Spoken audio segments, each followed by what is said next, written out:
Hello friends, good morning, Radhe Radhe. তোমরা সবাই কেমন আছো? আশা করছি সকলে ভালো আছো, আমিও ভালোই আছি। তো চলো আজকে ভিডিওটা শুরু করা যাক। তো দেখো, সকালবেলা আমার মা কিন্তু পান্তা ভাত নিয়ে বসে পড়েছে, আর আমি সবে মাত্র 3 দিন হলো জ্বর পেট খারাপ নিয়ে উঠলাম, আর আজকে পান্তা ভাত দেখো শুকনো লঙ্কা দিয়ে ডলে খাচ্ছে, সাথে আমাদেরও বসিয়েছে। আমি তো কাঁচা পেঁয়াজ খাই না, আমার ভালো লাগে না, ওই জন্য মা কিন্তু পেঁয়াজের বড়া করেছিল, মানে এক কথায় পেঁয়াজি যাকে বলে, তো সেটাই করেছিল মা পান্তা ভাত দিয়ে খাওয়ার জন্য। আর আমার না শুধু শুধু পান্তা ভাত খেতে ভালো লাগে না, ওই জন্য আমি চানাচুর নিয়ে এসেছিলাম, কারণ ভাজা ভুজো না হলে চানাচুর হলেও কিন্তু আমার পান্তা ভাত খাওয়া হয়ে যায়। এই যে আমার বুনু যাই খাক, ওর একটা কাঁচা পেঁয়াজ লাগেই, কারণ ও খেতে ভালোবাসে, কিন্তু আমার কাঁচা পেঁয়াজটা ভালো লাগে না, ওই জন্য আমি খুব কম খাই, মানে উচিত কারণ, তাছাড়া আমি খাই না বলতে গেলে। তো ওই যে দেখো, ওকে মা ডিস্টার্ব করছে বলে ও রেগে যাচ্ছে। এই যে পুজো করা কিন্তু আমার মানে পুরো ডান হয়ে গেছে। আর তোমরা কিন্তু লক্ষ্য করছো যে শিব ঠাকুর কিন্তু নেই। তো শিব ঠাকুর কেন নেই সেটা তোমাদেরকে আমি ভিডিও শেষে বলছি, যে শিব ঠাকুরটা কোথায় গেল।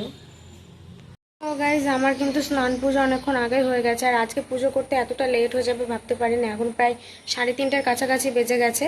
তো আমার কিন্তু স্নান পুজো অনেক আগেই হয়ে যেত, মা বাড়ি ছিল না, আর আজকে বাড়িতে চিকেন রান্না হয়েছে, তো ওই জন্য মা বলল যে বাবা বাড়ি এলে খেতে দিয়ে একবারে পুজো করতে।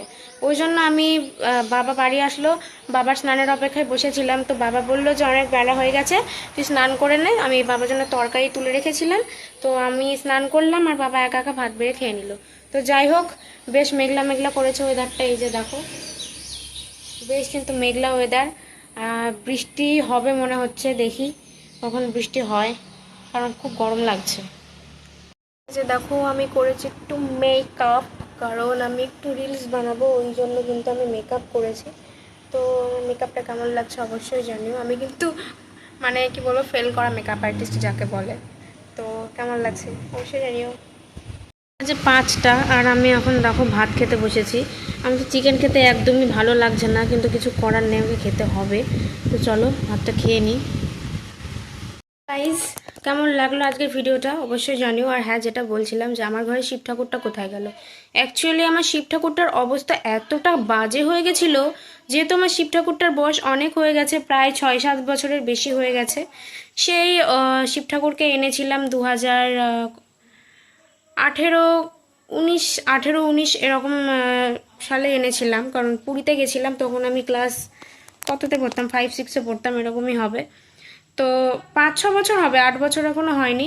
তো ওটা যেহেতু পাথরের শিবলিঙ্গ নয়, আর পাথরের শিবলিঙ্গ এখন বানানো মানে কেনা এইদিকে তো সচরাচর পাওয়া যায় না, মেলা খেলাতে অনেক খুঁজেছি, কিন্তু সেই একই শিবলিঙ্গ পেয়েছি, বাধ্য হয়ে যা শিব ঠাকুর পেয়েছি ওটাই নিতে হয়েছে।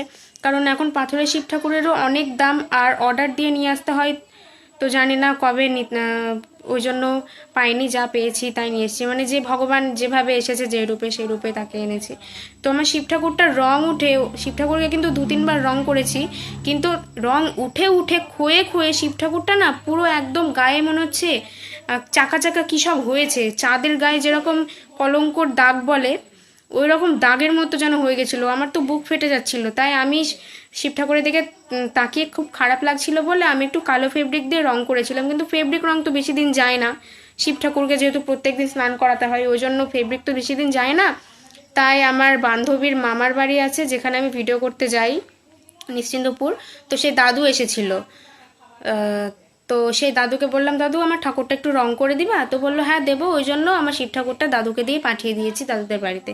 তো রং করা হয়ে গেলে শিব ঠাকুর আবার আমার কাছে চলে আসবে। তো এইটুকুই বলার ছিল।